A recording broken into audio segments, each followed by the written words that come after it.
Well, hey everyone, it has been a while. It's been a very long time since I made a video, but I figured why not? As long as, I'm starting my fast. This is the first day. Mark just came back and brought the scale because they're going to weigh ourselves. Of course, this isn't about weighing ourselves. This is about actually healing.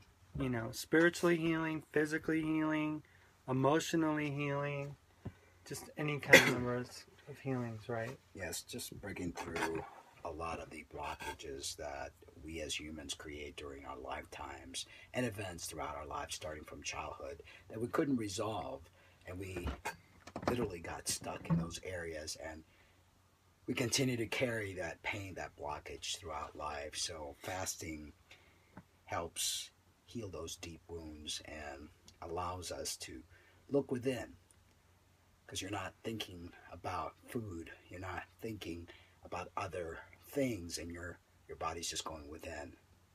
And I was thinking about it from a spiritual standpoint, from the angle of my Christianity. That's the only time I've ever fasted, and this is totally different. This is, Christianity teaches you to take your mind off of everything and put it on God. And instead of putting everything on God, I'm going to start thinking about just putting it into myself and the person that I am inside, and see where that goes. And that doesn't mean that you don't have to believe in something higher, because obviously there is something greater than we, and we're part of that something greater. And as Jesus once mentioned, you too will do greater things than I. The kingdom of heaven lies within you. But to know thyself is important, and most people are too afraid to look within. So they're always looking outside of them, blaming everyone else for their problems, looking at things that are not within, just totally stunts your spiritual growth. You can be very religious and very dogmatic, but not be spiritual. Well, the fact is that God resides inside of us. We are part of Him, an extension.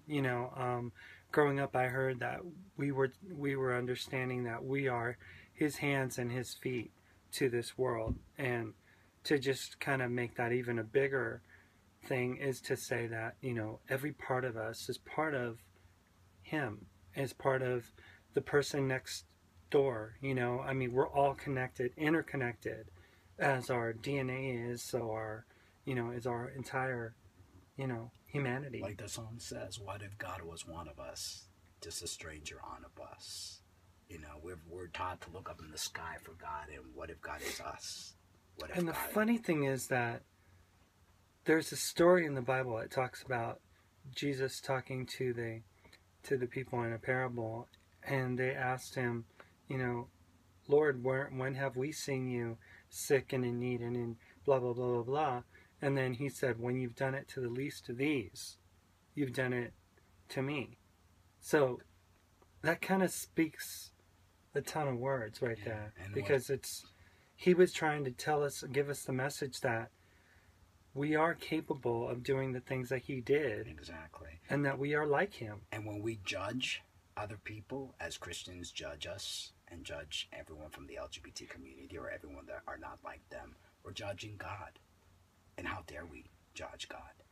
Because we are part of God.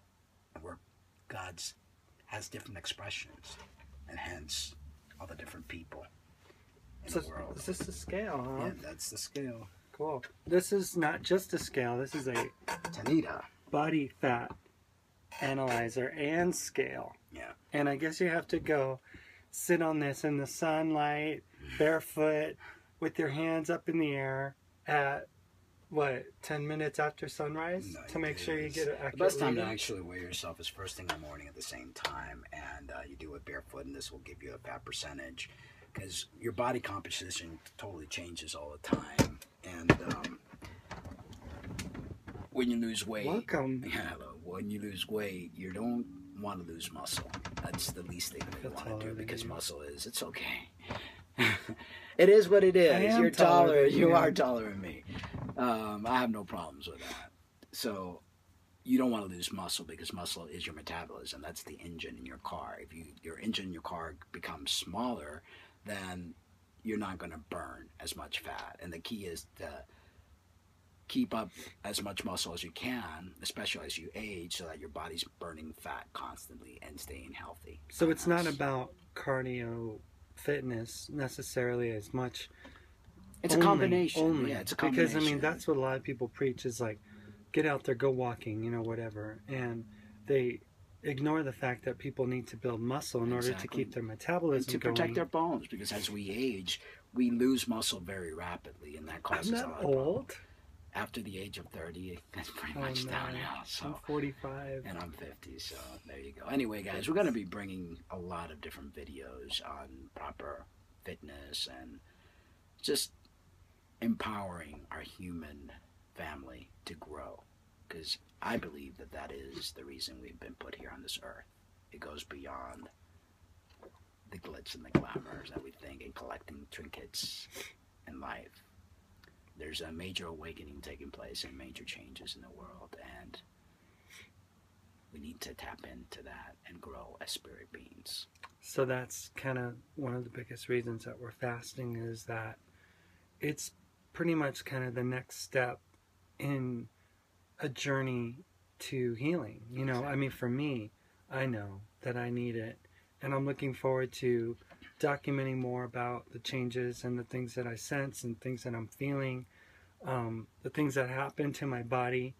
I can't wait to get rid of all this mucus that just has built up over the years. And what I'm feeling, because of the 2.5 years that I smoked, and my lungs are just like trying to release this goop that's stuck in there. I mean, I smoked from the time I was like 16. Oh, it's extremely bad for me.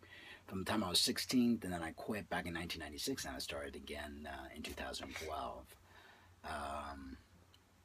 And I feel that it was just very damaging, so I'm looking forward to this fast so that the lungs heal completely.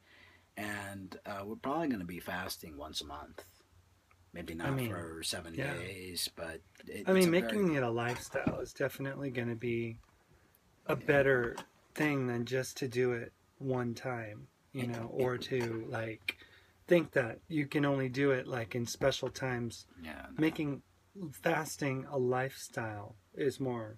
Some people fast 150, 300 days. I mean, there's some crazy people stuff that out do there. it. Yeah, and then like we're looking into this guy who's sun gazing. What's his name again? HRM or something like that. Who has fast? Yeah, later though. Yeah, I mean, but sun we want to gazing is do another whole thing. I mean, and we just recently tapped into that. Yeah. Although we have a friend, her name is Rayla, and her last name on Facebook is Sungazer. And she sun gazes. So we asked her, "Do you sun gaze?" And she goes, "I love to sun gaze." So maybe Rayla can give us more information. The sun brings all the nutrients to the plants that we eat, and what do we eat? The greens. So you get, you know, through the sun is the way, which I believe I'm onto something here that is not just talking about Jesus. Yeah. I think that we've been, you know, duped down, dumbed down, our pituitary gland shrinking, and then the guy that his pituitary gland is larger than life because of sun gazing. So there's a lot of things that we can do to improve our health and our life, quality of spirituality while we're here on this plane. So this is the first day. Yeah. We'll be doing a Google Hangout tonight at 7 our time, 9 p.m. Eastern Standard Time. Nice. So please join us. And even if you're not a part of it and you're just inquiring, interested, you're welcome to, you know, I mean, I have a friend who said he was going to do it or accepted the invitation, but he let me know that he wasn't going to do it. He just wants to see. Some people, you know, they just want to see what's going on. It's fine. You know, and we understand that it's a sacrifice because it is. I mean, if you're working, you know, it's difficult to fast. Yeah, but there are many fasts. I mean, you could do a 3-day water fast. We don't expect you guys to do the 7 days with us, and we might even go longer than 7 days. We'll see how we feel. But if you do it 3 days and you do a juice fast where you're still getting some minerals and vitamins in you, or you could do the apple cleansing, which you get to eat apple. You could do a fast with a melon and just eat melons. You know, the key is to allow your digestive system a break so that the liver could go in and heal old injuries. And we'll talk all about that stuff tonight. I don't want to give too much away. But, cool. All right, guys. All right. We love you. See you. Love yourselves, too.